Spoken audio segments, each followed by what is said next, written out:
ചാനലിൽ പറയണ്ടായി ഇവിടെ BJP-നെ ഇവിടേക്ക് കടത്തിയില്ല, BJP ഇവിടെ വിജയിക്കില്ല എന്ന് പറയണ്ടായി. അതേ PK മുരളീധരനെ ഈ പഞ്ചായത്തിന്റെ പുറത്താക്കിക്കൊണ്ട് ഭാരതീയ ജനതാ പാർട്ടിയുടെ 3 താമരകൾ, 3 പ്രതിനിധികൾ അതിനകത്തേക്ക് കടന്നു വരികയാണ്.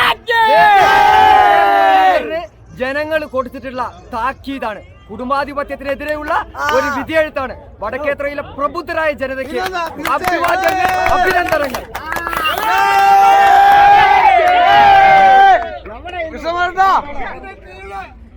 തീർത്തോന്നില്ലേ അത് പറഞ്ഞിട്ട് ചിന്തിക്കാൻ ചേർന്ന് ഉണ്ടായിരിക്കണം.